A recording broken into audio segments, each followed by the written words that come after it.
Bai, komunikabideetan argitaratu dan albisteekin, udal bezala, uste dugu herritarrei azalpen batzuk eman behar dizkiegula, eta esan behar duguna da, proiektu honen berri bagenula, beste uztailaren amaieran bilera bat egin gendulako enpresa honekin, enpresa hau norvegiarra da, ehuneko kapital publikoa da, orduan besteik gabe, harreman bat izan zen, eta orduan, nondik norako batzuk guk bagenezkin, baina oraindik esan behar duguna da, holako proiektu batek eskatzen duen informazio guzti hori, oraindik ez daukagula.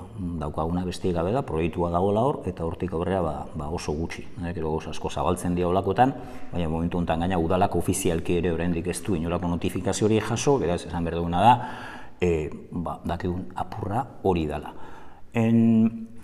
Honekin, egia da, momentu honetan, eskumen batzuk daude hor, guk hor, eremu hori, muga eremua da, 3 herrik egiten dugu hor muga, eta udalek eskumen batzuk ditugu. Baina esan behar da baita ere, hemen, udalen eskumenen gainetik beste eskumen batzuk daudela. Interes orokorreko legea, eta hor, badia gauza batzuk, non, holako proiektuak, interes orokorrekoak dianen, udalek ere askotan, udalen ahalmena ere nahiko murritza gertatu daitekeela.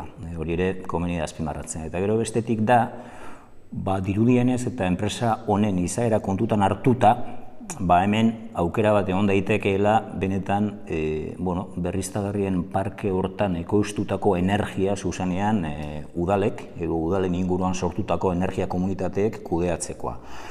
Hau, egia da, azpimarratu beharrekoa da, ze dena bakigu, gainera datorkidun guzti honekin interes asko daudela eta ezinbestean guk energiaren demokratizazioa defendatzen dugu eta energia herritarren zerbitzura edukitzea defendatzen dugu, ez interes sori batzuen zerbitzura. Orduan, hemen aukera bat dago.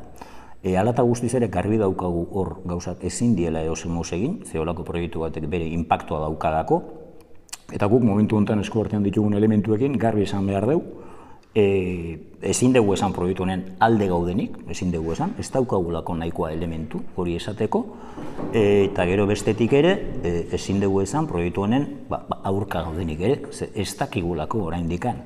Orduan, hau behar bezala erabakitzeko ezinbestekoa da hausnarketa orokor bat egitea, eta guk udal bezala batzar ireki bat deituko dugu, eta informazioa, hemendik aurrera jakina, enpresako ardura honekin eta gainontzekoekin harremanetan jarriko gea, eta guk informazio guzti hori bildu ahala, hau herritarren eskura jarri nahi dugu, eta hau azkenean zestuari daukien kontua da, eta zestuar guztiok hontaz hitz egitea komeni da, eta denok hontaz hausnartu behar dugu. Orduan, prozesu horri hasiera emango dugu udalak, eta denon artean erabakiko dugu.